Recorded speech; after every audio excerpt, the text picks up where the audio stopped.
Hi, friends. Thanks for joining us. Thanks so much for watching our last episode. The numbers are still climbing. Folks love to talk about the Bombers going to the playoffs, so you know we're going to talk a lot about the Bombers. Do us a favor, smash that subscribe button, help the channel grow. Benny, where can they find us on social media? Yeah, you can find us at Ray Benny Sports. We're on Facebook, Twitter, Instagram, TikTok. Check us out also on Reddit and Discord. And don't forget to leave us a rating on your favorite podcast provider. Yeah, we're on the podcast too if you're on the road or if you're on the way to work and you want to listen on your phone or your... People still carry on iPods? Yeah, some people I think still do. Yeah, why not? If they're still working. Heck yeah. Well, then put it on your iPod and bring us with you on Spotify or Apple or whatever. Follow us. Hopefully we'll have a good time. Let's move on to the Bomber. Oh, let's move on. Let's do a little CFL playoff talk first before we get into the Bombers, and we'll talk about Fahrenheit airbrushing. Then, remind me if I don't. One word to describe the Eastern semifinal. You go first. I'm going to go in this one. Entertaining. Like, wow. Yeah. You know, they always say defense wins championships, and usually when you see get to the Grey Cup, it does. But in the first round of playoffs, when you can see 96 points getting scored in a game, that's fantastic. And this game was, and it was close in the first half, tied, right? No, Ottawa was going into halftime with the lead, I believe. No, I can't remember. But anyways, Toronto kind of pulled away in the second half. Ottawa fought back, and then unfortunately those last two pick sixes kind of sealed the game. But it had that close vibe for a bit. Toronto pulled away, Ottawa came back. But yeah, all the likings of an entertaining CFL game that you want to see. Man, that pick and pitch and run was crazy. I'm going to go confirmation. I think for Argos fans and for CFL fans, the Argos are back. And just in the nick of time. The Argos can win in a shootout. They can win in a defensive battle like they proved against the Bombers a couple of weeks ago when the stakes are high. The Bombers were gunning to lock up first place going into the West Final, and the Argos faced a team that was on an 8-game winning streak, and they made them look, what do the kids call it now? Mid? They made them look mid. I think, to be honest with you, Dinwiddie has been respected. And he should have gotten the nomination for that Eastern Coach of the Year. He kept his team afloat without his starting quarterback for the first 9 games of the year. He lost some free agents. He lost Corey Mace, and he just kept the boat. See what I did there? Yep. Afloat. And they kept them competitive. And now they got them rolling at the right time. So, and I probably, they got them rolling late.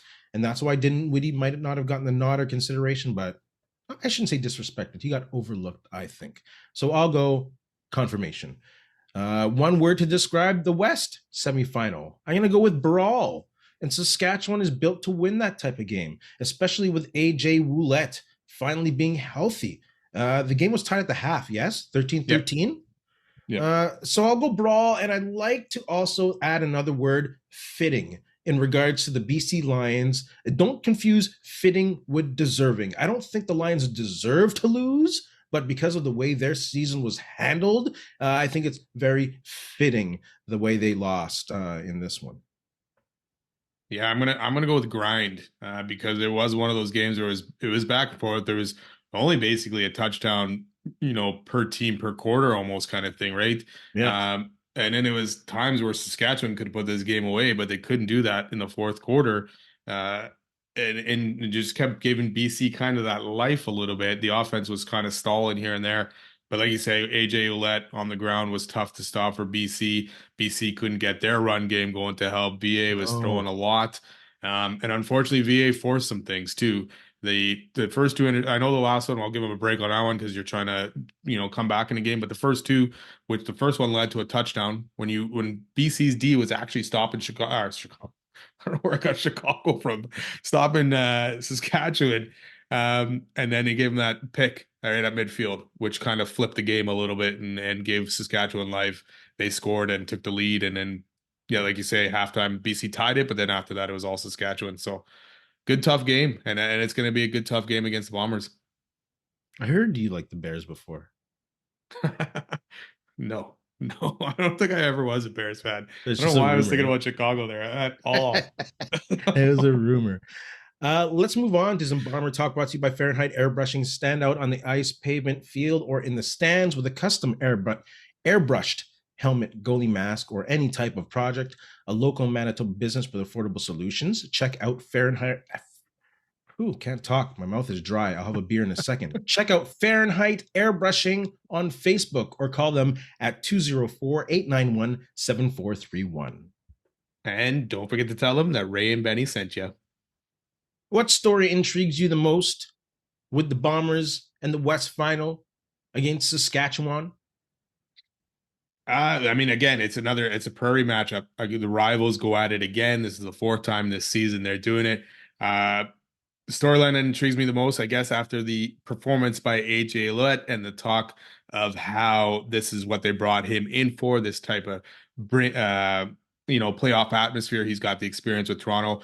We're gonna see how he does against his Bomber D, and specifically, really, how the Bomber D does against AJ Ouellette, because we know the Bomber D has had issues against the run game so far or at times this season. So it'll be interesting to see what happens there. Corey Mace has seen that firsthand, and he'll be calling for that from his offense. Yeah. Speaking of Corey Mace, I think the story that intrigues me the most is Buck Pierce versus Corey Mace.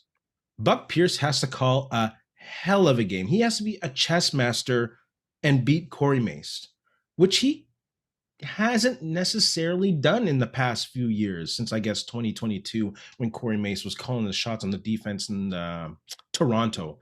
The Bombers have broken 30 points twice against a Corey Mace-led defense. And the last time that happened, the Bombers uncharacteristically gave up 33 points. Personally, I don't think the Bombers will have to break 30 points with the defense that they have, but I will be concerned if everything doesn't go as to plan in Bomberland and the Riders do stop putting up points, because I don't think that benefits the Bombers in any way if it becomes a shootout. No, and it like you say, Buck Pierce has got to call the right plays and win that chess match, and Zach Claros is going to have to deliver those plays and make sure that he is limiting and really no turnovers in this game, because Saskatchewan will feast on those, and they're looking for them. They're basically the highest team turnover ratio kind of wise with that defense. Those guys are always looking for something. So yeah, Buck's got to call it, but Claros has got to deliver on it. Plus 26 on the turnover ratio, number 1 in the league. Plus 26. So let's move on to the Western Final. What do the Bombers need to do to beat the Riders? We'll start offense, defense, special teams. Well, as a team, I'll just say, before Banjo Bowl, I was like, yo, they have to ride that crowd and get loud, and the crowd has to be there. But I think this game especially after what's happened the past couple with some iffy calls and some physical play by the Roughriders, who are kind of getting the reputation of being that team that plays on the edge, the Bombers have to be composed. Yes, they're an O'Shea team. They're number 1 in regards to penalties not taken in all 3 phases of the game: defense, offense, special team, penalties. So they got to be composed. They got to be disciplined. Obviously they are, but I just want to say that they have to be. I agree, because there's been a lot between these two teams going on this season. The big hill hit on Shea Patterson, Strebler getting hurt, the hits on Claros. Yeah, there's a lot there to unpack right there. So they're gonna have to bring it in there and be composed, like you say. That O-line is going to have to play tough and limit that Saskatchewan D-line from getting through. Yes, sir.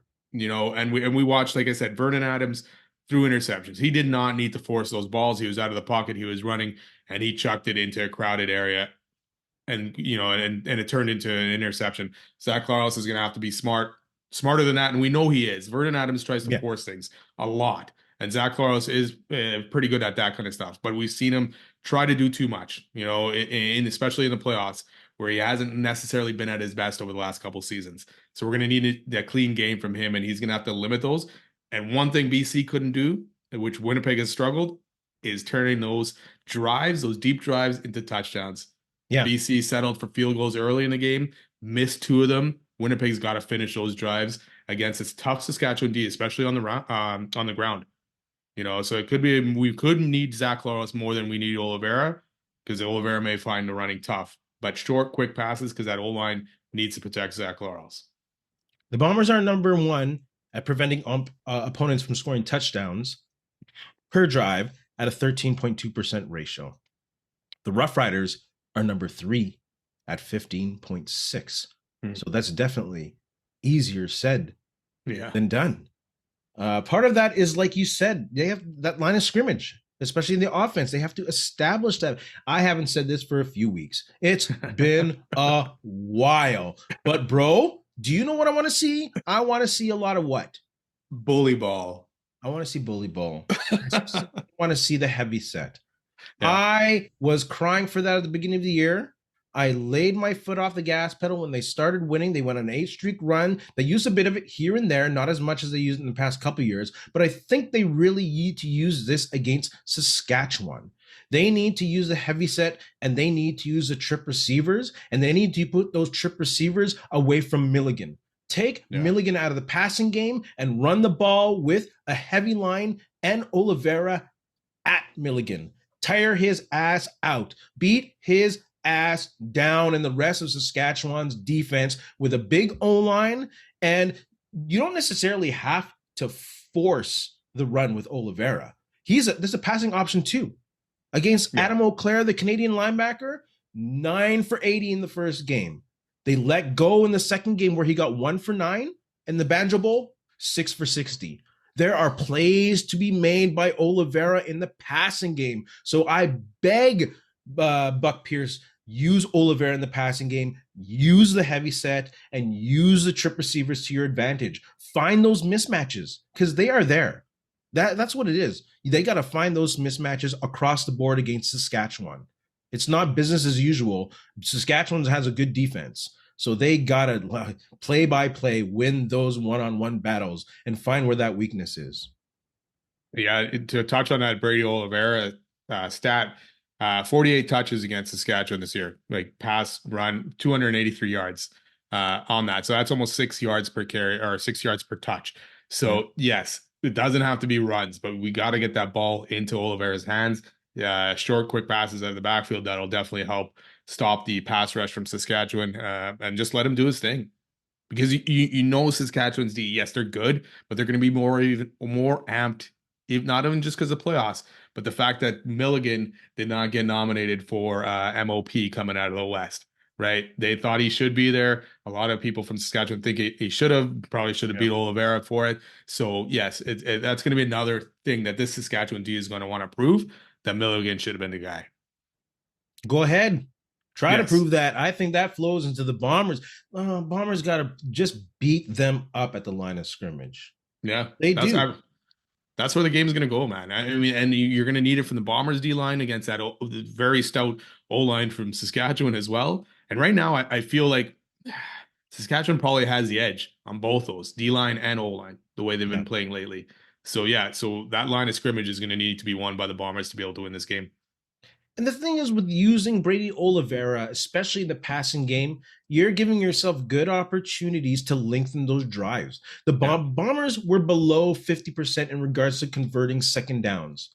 They got to hit 50% if they want to win the game. Like, I'm not saying that that's the convention throughout the year. I think only 3 teams, maybe only 2 teams were 50% or above in regard to converting second down. It wasn't the best offensive year for the CFL.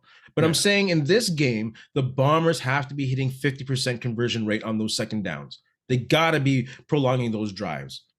Yeah, for sure. And finish them with touchdowns, man. That's the way it's got to be this time. I mean, weather should look good. I mean, it's showing as +9 probably by kickoff. Yeah. No rain, no nothing. So yeah, it's going to be a nice night for football. So weather shouldn't have much of an impact. Like in Saskatchewan, BC, that wind was crazy, which obviously affected the kicking game and all that kind of stuff. But looking pretty good weather-wise. So it'll be a fun time. And the thing is, when you have Milligan looking at Brady Oliveira coming in the flats or in the backfield, that'll open up big plays, especially for big play Kenny Lawler. Yeah, you'll need to step it up. Dembski too. First playoff game for Ontario Wilson. I know Wolotarski was kind of running around the field a bit, but I doubt he's playing this weekend or anything like that. And the ill-advised interceptions from Zach Caleros cannot happen. No, they can't, because like you said, Saskatchewan DBs are going to be looking for that. Yes, they're going to be all over that kind of stuff and hoping, a mistake happens from Claus, because they're not going to end up dropping that ball. And the turnover battle, you obviously need to win the turnover battle, but we can't be giving free plays to Saskatchewan and great starting position, field position either. And I get it. Some of the ill-advised early interceptions were due to an O-line still trying to get together. Some of them were due because of receiver and new receiver combinations and them trying to gel. But a couple of those were underthrows. Yeah, I mean, look at the O-line, how they fared against Toronto a few weeks ago, right? If there's a bad time to put some film out there for the D line and Saskatchewan defensive coordinators to look at and kind of see where to attack the Bombers, right? And we Yeah. all know Neufeld probably hasn't had the strongest season, so that could be the area that they go after. Dobson didn't have a good game against Toronto. And that's true. None of them did, really. None of them So did. then, and also then Buck Pierce has got to be more aware and make adjustments Yeah. earlier. If they got to use that short passing game like they should have earlier against Toronto, they got to make that call and they got to go for it. Yep. Don't stay the course if it's not working. Let's move on to defense. What do they got to do on defense to beat the Riders? Yeah, I mean, you can't give Harris all day to throw because that guy will pick you apart, and we've seen that in games where the 3-man rush against Saskatchewan didn't necessarily work at all, and Harris had time to find his guys, but he did make mistakes. I mean, he threw a few interceptions against the Bombers this year, so you have to if you're going to do that 3-man pressure, you got to disguise enough to confuse Harris, which is tough. The guy's been around a long time, and when he's got time to look at stuff, it's easier for him to decipher. So yeah, make it confusing back there for him. And really, you got to shut down AJ Ouellette because apparently he's the guy with all the power right now. And again, watching that BC game, tackling, obviously he's like a bowling ball, right? So when AJ Ouellette's running downhill, get that, you need to tackle. And BC on that touchdown run by Ouellette was some piss poor tackling. So yeah, get that done. And the linebackers who have been playing good lately, in place of Big Hill, Kyrie Wilson, who apparently is practicing. So we'll see what happens there. So it'll be a big game, not only for that D-line, who hasn't had a lot of sacks lately. Willie Jefferson hasn't had a sack since Labor Day. Yeah. Which is kind of crazy to me, and only 6 this year. So he's got to get in there, and he's got to play his top game. And this D has played well. Just continue to do what they're doing, get some pressure. They have to definitely be able to execute some man coverage. I'm not saying that has to be their base coverage throughout the game or something that they even lean on, but they have to be able to throw that on Trevor Harris, especially on second and mid, not in regards to mid the way I said it before, second and mid to long in regards to getting that first, where they can't afford to give, like you say, Trevor Harris time to dissect a zone coverage when they're sending only 3 or maybe even 4. I think they do got to be able to press the receivers on the line, and they definitely have to get in the Harris's face. Yeah, they have to rattle him a bit for sure. My goodness, because he's a rhythm quarterback. He's not a gunslinger like Dunnigan or even Kahari Jones. He's a dude that really depends on getting into the rhythm. When he can get in a rhythm and a high passing percentage, he's dangerous. So, and I don't even think the defensive line necessarily, yes, I think they hopefully will get some sacks. A handful would be great. But the defensive line also has to create havoc where the linebackers, like you say, Tony Jones, who has been really impressive the past few weeks, just has space to play and make plays. Dude has been a hell of a surprise since he's taken that starting role. Give the man room to work and he'll make some plays in the middle. Exactly. Do you, if Kyrie Wilson's good to go, do you put him in there? That's a long layoff that he has not played. No. So this is a big game to kind of throw him in. I would not, because Brian Cole also is such a good defensive playmaker as well, and he's good in coverage, and they'll need that against Saskatchewan. Yeah, I mean, you obviously dress him, but yeah, you maybe limit his playing time in sense of, especially if it's going well, kind of thing. Because yeah, if you win this game, you're going to need him, and you want him for the Grey Cup. So, but it's tough. He hasn't played in how long?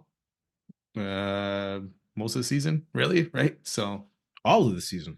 Did he start this season? No, Kyrie Wilson started it. I believe he started. Didn't he get a major injury last season? He's been on rehab since. I've been wrong about Kyrie Wilson before. It's been a long season. My memory is not that good going back to May. Yeah. I should always preface might not be the word to say my opinions by saying I believe as a fan this isn't going to happen. Oh yeah. I have no inside sources. I don't know sometimes. Any which way, Devin Adams, Jake Thomas, Schmeckel, and Jamal Woods need to shut down the middle of the line. Yeah. Like you said, we're gonna get a heavy, or they're gonna get a heavy feeding of Ouellette and maybe Armstead. And he is a great running back, as we saw him in Ottawa and some of the action he got in Saskatchewan. That guy can make big plays coming out of the backfield. Was it Raekwon Right. Armstead? Yeah. So that could be a crazy two-headed running back monster that the Bombers have to deal with. And the Bombers have not necessarily been very good against the run. No, yeah, they have their terrible moments. And this is where you were talking earlier about the crowd. This is where the crowd is going to come out, obviously be a big factor. And that's where Saskatchewan may lean on Ouellette early in the game to see if he can get this crowd out of this kind of game, right? I know it's not going to be easy, but if say Saskatchewan gets up a couple touchdowns, obviously it puts a bit of a damper on the crowd, who will still be rambunctious. But that's part of their goal for Saskatchewan here, right? Take that crowd out, and you can do that possibly by taking an early lead or anything like that. So that'll be big. And I expect AJ Ouellette early and often in this game. Yeah, exactly. That's a good way to quiet down a crowd by keeping the running game going. Yeah, because the Bombers DBs, I mean, you got Tyrell Ford, sorry, not Trey Yep. Ford back there as well, who's also, what did he end up with? 7 interceptions? Yes. Should Yeah, have so eight. you got guys that back there who can pick that ball off. I don't know if Brandon Alexander is going to play. I think he was practicing, but it doesn't look good there either. You got Dietrich Nichols back there. So the Bombers DBs are no slouches either, right? And No. they'll make you pay for a mistake as well. So on the ground may be the way for Saskatchewan to go at least early in this game. You talk about coverage in the secondary, but also Reddick Cramdy. He Mhm. has to have a hell of a game. He's got to deal with Stearns, who put up a touchdown in the semifinal, and he got to deal with Emulison on that side, who got 9 receptions for over 100 yards, was Harris's favorite target. So he's got to be on his game as well. Yeah. Oh yeah. Reddick Cramdy. Oh, he's got to have a huge game. For real. For real. Special teams. Well, they got to stop Janarian Grant. The man is a menace, as we Janarian know. Grant. Whoa. Sorry. You're getting ahead of yourself. I know, hey? I'm like, oh, what am I talking about? What am I talking about here? I went too hard on Toronto on this one. What's his name? Mario Alford. Thank you. I think that's up. Mario Alford. The man is a menace. Yeah. Oh man. I can't really go much deeper into that. No, and he this Like, year hasn't been his best year, but he's no. had obviously moments in the past against the Bombers where he's done well. So far this year, the Bombers contained him very good in the 3 games they played him. So Yeah. continue to do that, right? I mean, for the most part this year, Bombers coverage team has been pretty good compared to compared to last year. Mike Miller's done a great job there, Knock on and wood. you look at the kickers and the punters, and they're percentage wise and average wise, they're pretty similar. Yeah. Castillo's probably just kicked or attempted a few more longer ones, but percentage Definitely. wise, him and Brett Lauder are probably the same. So, there's a trade off there. And we've seen obviously Castillo carry this team sometimes. And if this Bomber offense stalls, Castillo is going to need to be ready and keep this offense at least generating some points. That's the thing. And they depended on him too much on things beyond 45. Yeah. That's a big ask almost on a weekly basis. Yeah. Well, if you look at Saskatchewan, like Lothar attempted, I think, the exact same that Castillo did, and Castillo set a record, I think, for attempts this year. I don't know. I'm assuming Castillo obviously went beyond 60, way more than Lothar did, but both of these kickers have been busy this year. And they're both around the 80% mark. So we could end up seeing a bunch of field goals in this game, for at least a start or at something, because these offenses stall. And Saskatchewan did stall a couple times against BC too. Oh, totally. So when it seemed like they were moving that ball and about to score, all of a sudden, we're just kicking a field goal. Yeah, there was a good period of that game where it's like, ugh, this is boring. Yeah. It's a slog.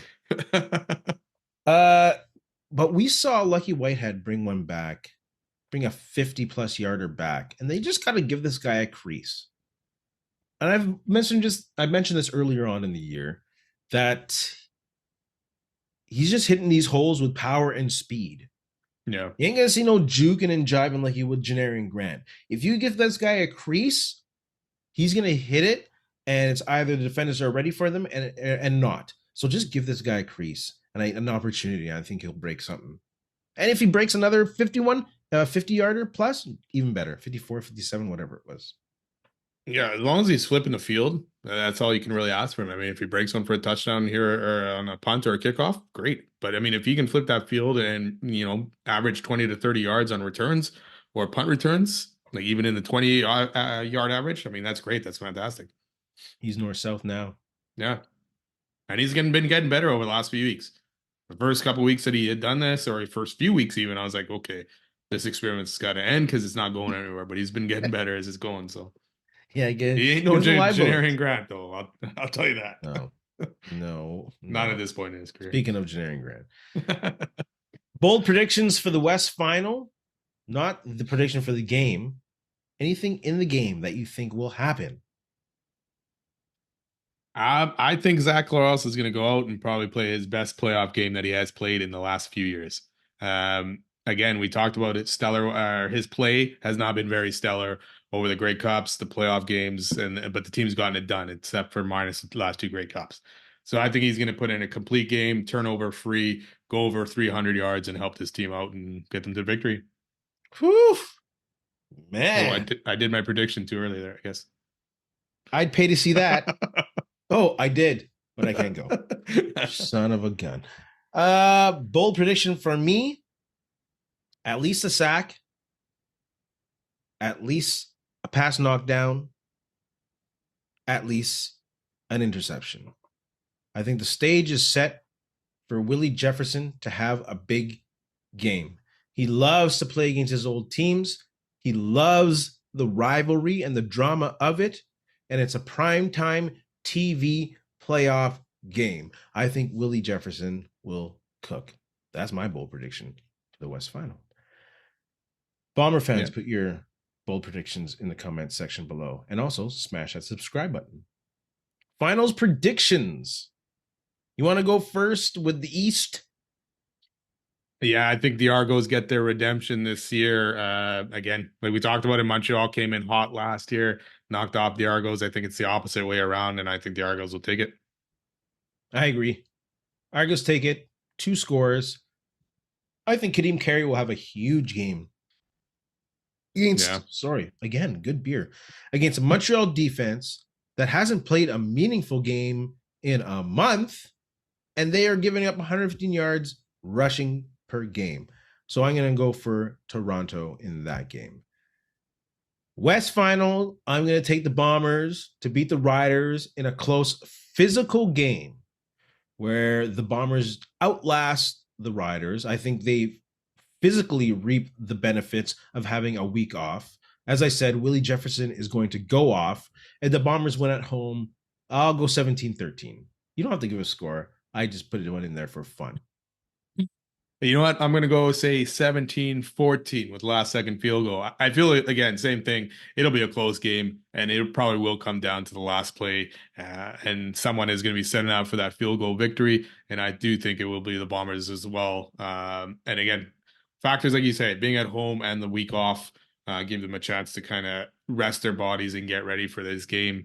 But yeah, it's going to be a tough one. These games are always tough with Saskatchewan. I don't know how many Saskatchewan fans will be in that crowd, as almost over 30,000 was sold before the games this weekend. Yeah. And now it is completely sold out. So we'll see. But yeah, it should be a fun game. And yeah, let's go. Let's get that crowd going and get buzzing. Make sure you're selling your ticket, Bomber fans, to Bomber fans. Yeah, if you can't go, no green. I made sure. I have to work. I'm sorry. Let's a little bit of CFL talk before we move on. Who is the best candidate to fill the Edmonton Elks GM job? You want to go first? The best wow. I mean, didn't they interview Ed Hervey already? Are we talking about anyone here, or did you mention Canadian? Anyone. Okay. I guess probably Ed Hervey then. I would go with Ed Hervey. You bring back someone who's been there and knows the new GM and all that. Yeah, I'd go with Ed Hervey. Yeah, they played together. Yeah, and Ed Hervey obviously brought the Elks success lately, right? So architect of the last Grey Cup. Yeah. I'm gonna go with another guy who played with them though. Unfortunately, I'll go with Danny McManus. I think a lot of people are leaning towards Ted Govea because of the Canadian content, which I totally get. Yeah. But I think Danny Mac has this deep connection in American football somehow, where he's able to keep finding these young American gems. And I think that's a key thing, especially in regards to the salary cap. If you can keep finding young Americans that you get a bargain for, and that gives you cap flexibility to sign those Canadians that you always will have to give a premium for because of the passport. We know that's a thing in the CFL. So I think Danny McManus will be great for them in regards to finding some great talent. And there's a lot of people who can find Canadian talent within Canada. To be Well, honest with you, Joe they have Mack a great couldn't. Canadian receiver. I get it; they traded for him, but they have possibly a great Canadian quarterback. Yeah. Shoot. Yeah, I mean, even if you're not drafting, but you can see a Canadian talent out there that you trade for. That's the right way to go as well, right? You can't go wrong there. If you're getting good talent, especially a receiver with Curly Gittins there. So Yeah. I don't want Danny Mac to go. I want him to stay. It makes sense. He played Bombers. He came in here and but shoot, just saying. Who comes to mind as a replacement for Randy Ambrosie as CFL Commissioner? Again, it's going to hurt Bomber fans for me to say this, but I'm going to go Wade Miller. That would mean a big dent in the Bombers front office. I get that. But in regards to the health of the league, I think he can definitely benefit Toronto and BC, and he can definitely help Edmonton get back on track with the success he's had in Winnipeg. He's been involved in league governance for quite some time as a board governor that represents the team. He's also a former player and is very knowledgeable on the issues in the CBA labor negotiations. And I don't think he'd be one of those who'd be able to screw the players. He gets it. So I think Wade Miller would be a great choice for the next commissioner. that's good. That's a good option. I couldn't think of a name to kind of put with what I was thinking, but everything I think I wrote down would fall under line with Wade Miller. It's someone who had a past with the CFL now, or sorry, I said has ties with the CFL now or in the past. Wade Miller has both, right? As someone who sees value in the CFL, Wade Miller does that and sees that it's a Canadian game, and to make sure that you're putting that Canadian part of it first, no matter what. It's still the Canadian Football League, right? Yeah. You need to focus on that and not lose sight of that. Needs to know how the CFL works, how to run business, which obviously he's done with his own business, now running the Bombers, and an open-minded guy or person, you know. So yeah, so I didn't have a name, but that kind of falls under the Wade Miller, which, like you say, I wouldn't want to see him leave the Bombers, but if he can help this league and grow this league, then I'm okay with that. I think he can. Yeah. I think he can. Some people are saying Farhan Lalji. Maybe. Yeah, but the thing is, the biggest thing would be experience running this thing, running a business, running something of this size, right? I mean, you got a guy like Dwayne Ford too, that has obviously been around the CFL for a long time, and has tried for GM jobs and stuff, But again, does he have the experience running a business like this, or running any business, really? Yeah.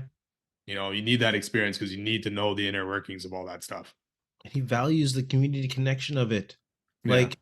The more I talk about it, the more I think it's a great idea. But as a Bomber fan, I'd be like, but at the same time, there's confidence in Wade Miller that he's built enough of an infrastructure that if he does leave for some reason, that there's strength and there's a foundation in this club.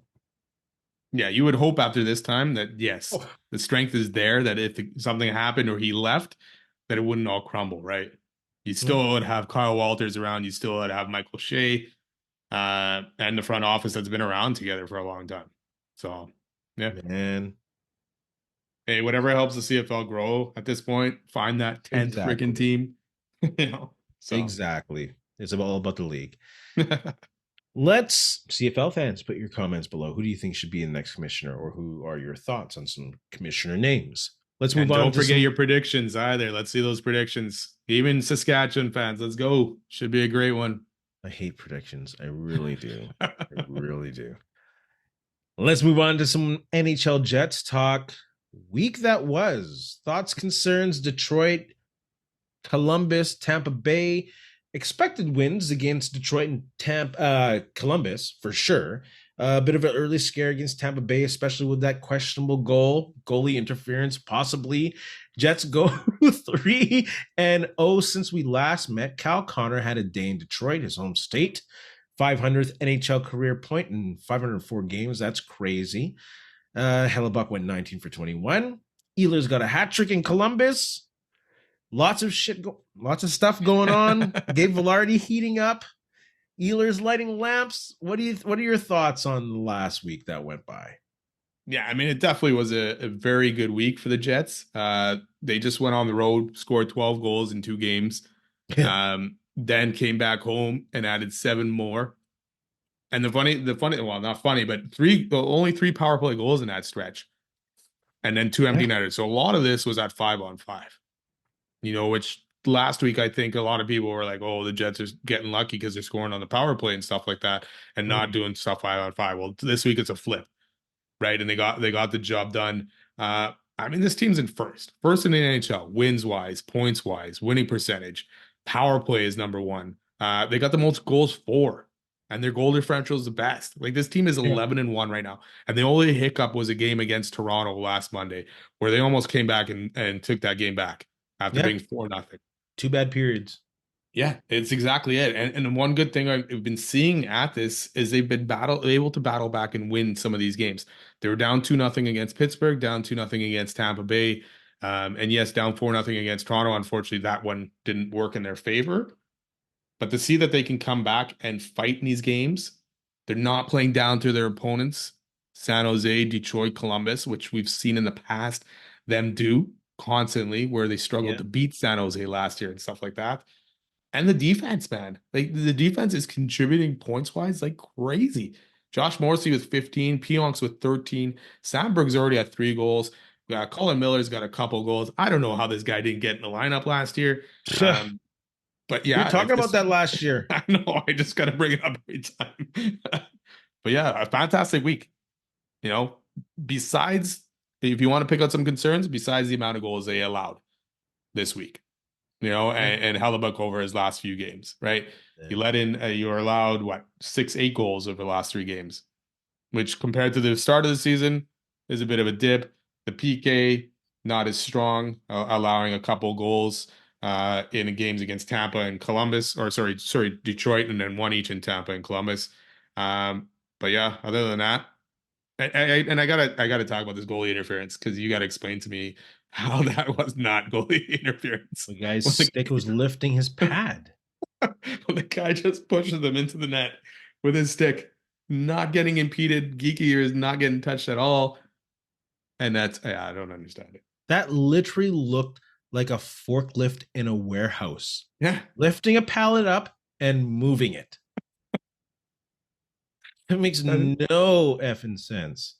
The funny thing is we like to rag on the CFL, who obviously does not have as much money in their command center and how bad it is. The NHL's got tons of money, and they're still messing us up. Replay after replay, and they still can't see this guy lifting the goalie's pad with his stick. Yeah. Unreal. I'm just going to emphasize something that you kind of touched on, especially from this Tampa Bay game, was a great thing that you got to see, especially after hearing comments from a couple of years ago, and it's bleeding into last year's playoff series of disappointed and disgusted. There's got to be pushback and pride when things aren't going your way. That was Rick Bowness. And it's good to see at this point, especially with that Tampa Bay game down 0-2, that the team didn't look like that. And they haven't looked like that so far this year. They keep grinding away and seriously staying the course. It's frustrating to watch sometimes when a team is down or not doing well and you're like, just try something new. But they stay the course. We've seen them flip the line a couple times, maybe twice this year. Some big time changes in the lineup during a game. But the ability to bounce back, especially after the deflating loss in Toronto, where they did have those 2 bad periods, it's not something to take lightly. It's a good thing to see from this team. And 19 goals in those past 3 games ain't bad either. Yeah, and then, like you say, after that loss, you went into Detroit. You went up 3-0 early and quick on that game. And then Detroit fought back, and it was 3-2. Yep. Right, going into the third. So it's like, okay, That could have been a backbreaker, and Detroit could have taken over that game. But the Jets scored quickly and put that game away. That was a hell of a first period. Yeah, it was. It was. It's crazy. Like everyone has a goal pretty much on this team that's played besides DeMello and I think Fleury and Barron. I think hasn't scored yet. So everyone else has scored a goal. Even Logan Stanley got one yesterday, against Tampa Bay. So it's crazy to see Yeah, that good kind of game. depth. Yeah. And guys are stepping up. Like I was worried about the second line. Lemesnikov's at 3 goals already. Yeah, that's it. And I don't know obviously if this is going to be sustainable. And we don't know if this D is going to play well in the playoffs. But hey, it's a fantastic start to be 11-1 after 12 games. Absolutely. Enjoy the ride. Not many complaints. Not many No. complaints. Let's go to prime performer. I'm going to go with Kyle Connor. 19 points, 12 games, 12 points, or 12 games, 12 games where he scored at least 1 point. Star of the month in October. Come on. 4 straight multi-point games in October. Now he's getting props from analysts about incorporating a back check in his game. Like, come on. This dude's leveling up his game. He's leveling up the Jets team with his game. So Kyle Connor. Yeah. It is funny because his defensive game has obviously taken a big step compared to what it was and what everyone was expecting out of this guy, right? So, and maybe this Four Nations Cup coming up has helped elevate these guys a little bit because they want to make sure they make this roster. But yeah, he's been fantastic. I'm going to give it to Nick Ehlers, who, like you said, had a hat trick this week, 4 goals, 2 assists total, and became Denmark's all-time leading scorer with 474 points, which is fantastic for him. And yeah, hopefully he can continue this season going. He's second right now on the team in points, I believe. Like ahead of Scheifele too. Shifley. Let's look at the week ahead. Jets fans, put your thoughts in the comment section below. Who is your prime performer from the past week? Let's go into the week ahead. Utah at home, Avs at home, Stars at home. Big picture. What are your thoughts in regards to this? Yeah, this is a big divisional week coming up against these 3 teams, especially the end of it with Colorado and Dallas coming up. The opportunities there for goals against Colorado and Utah. Colorado has struggled in net, where Gregoriev and Capo Kakinen, who they picked up from the Jets, have not played very well. So the opportunity is there. The PKs for both Utah and Colorado are not very good. So the Jets, whose power play has been number 1, should be able to take advantage of that as well. Obviously, the Colorado power play is very good, so we'll see what happens there. Injuries, Sagan is out for Dallas, and then Colorado's got a ton of them. So I think coming into this week, the Jets, the way the Utah and Colorado have been playing, should be able to handle those. The Jets always have a tougher game against Dallas, and Dallas sits at 2.5 only goals per against. So they will be a tougher team defensively. Penalty kill is pretty good there too. So I feel like the Jets can take 2 out of the 3 here. I agree. Obviously, the Avs and the Stars are going to be the test here. Central Division rivals. Avs surprisingly down there in the standings. And it's nice to be able for the Jets to be able to enjoy a bit of home cooking for a bit of a stretch. And you mentioned this earlier in Jets talk about the Jets playing down to their opponent. That's what I worry about with Utah. They're a bit of a cold streak. They haven't been able to score. Their defense is injured right now. I think they have 2 or 3 big injuries on their defense right now. So far, the Jets, like you said, haven't been victim to playing down to their opponent.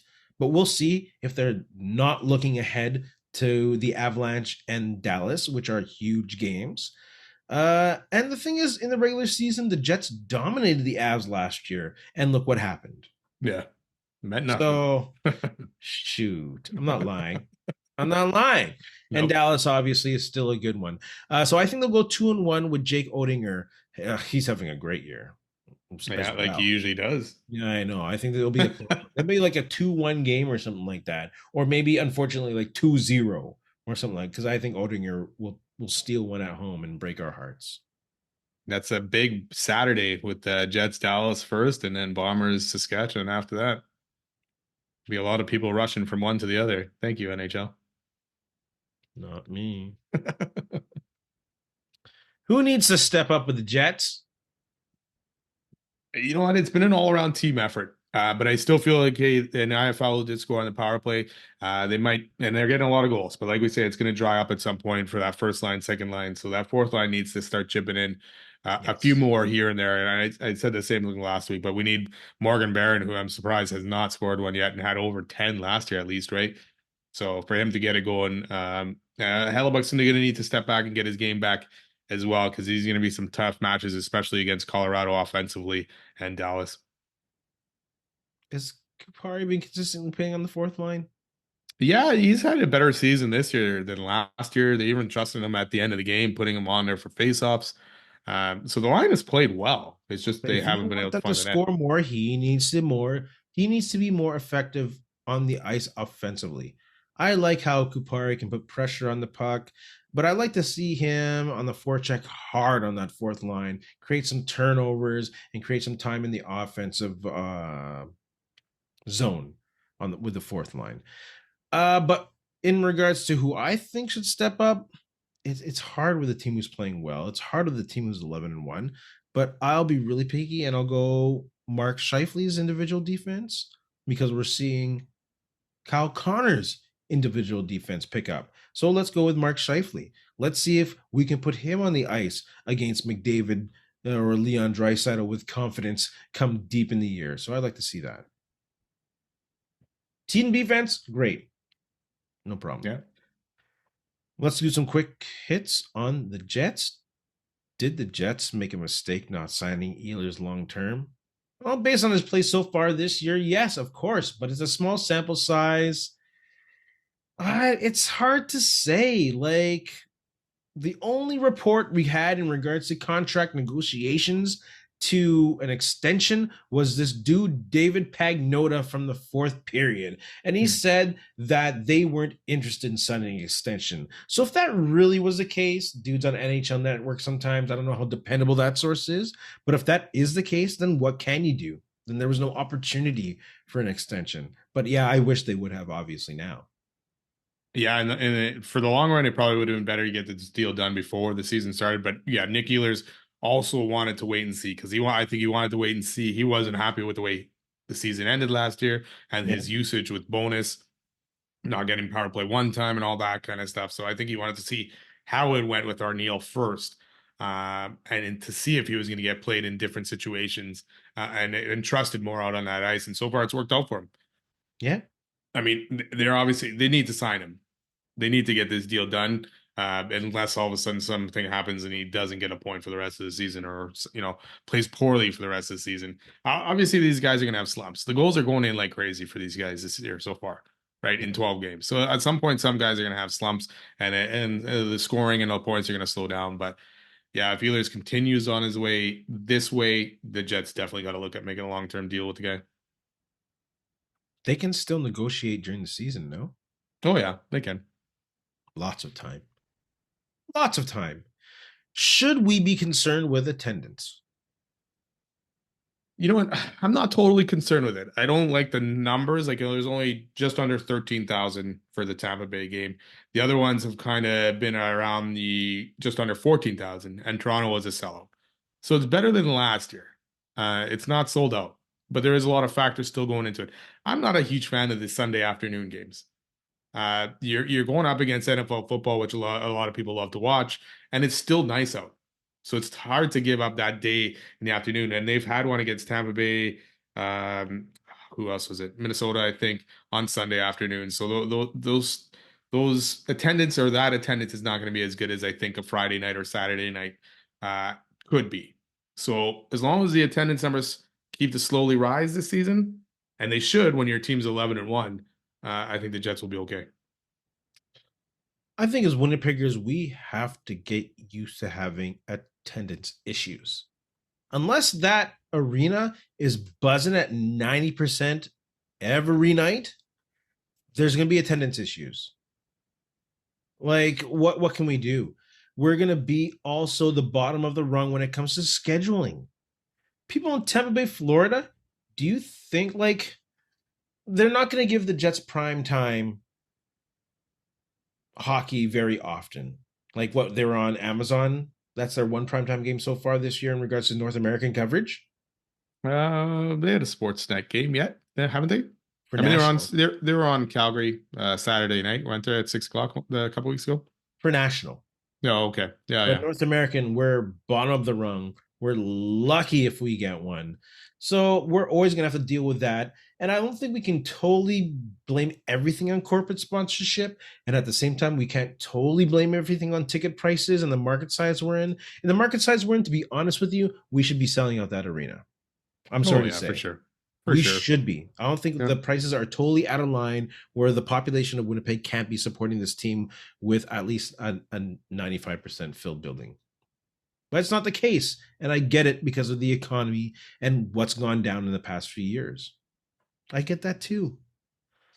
yeah, So it's a good it'll, sign that it's going up from last year. yes. So hopefully it continues that way. And yeah, hopefully the corporate support does get better. But yeah, if this team continues to win, there's really no reason for people not to fill that place. And let's be honest here. Like this whole thing about Winnipeg not spending to the cap, that's gotta stop. They gotta stop playing that game. It makes no sense. If they gotta stop making renovations to this arena to ensure that they go all the way to the top of the cap, that they have all the talent that they need to make a push, I'd rather that than crazy LED lights that make the seats look awesome. To be honest with you, I think Yeah, we're in a market, we're a blue collar market that they should just go all the way all the time.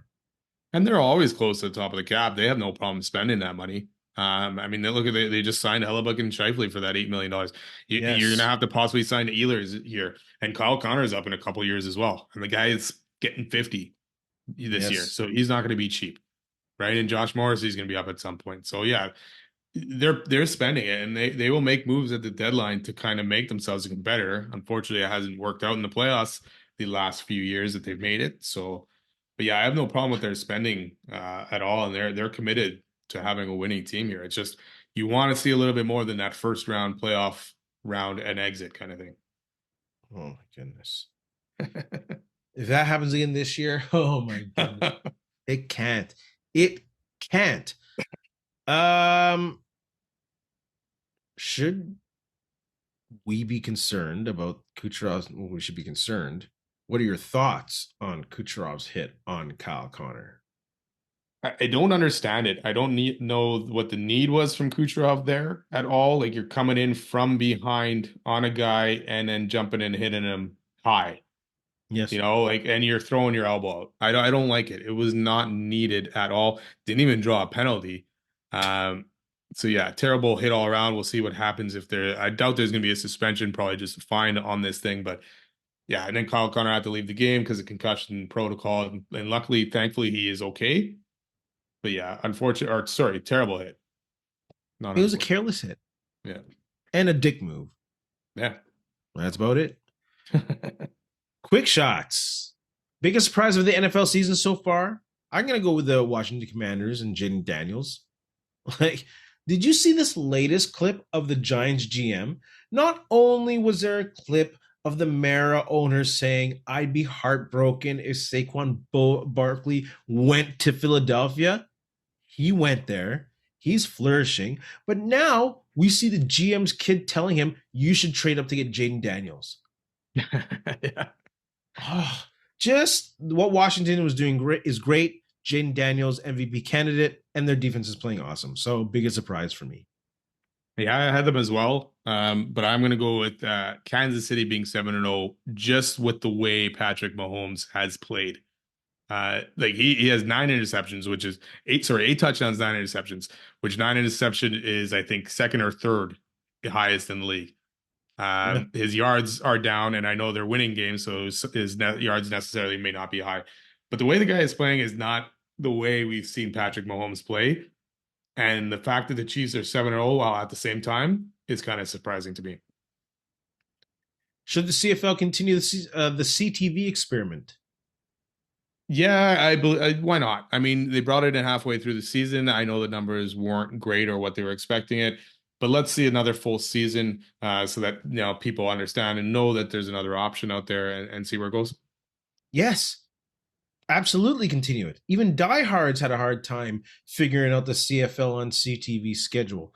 More marketing and better packaging. Have their own brand. Just don't be TSN package broadcast on CTV. Yeah, Make it a little more yeah, exciting. exactly. Yeah. Spend some money. Yuck. Do you think Rick Campbell will keep his job as head coach and general manager? Oh, sorry, co-general manager in BC. We've talked about this many times. It rarely works in football, especially CFL.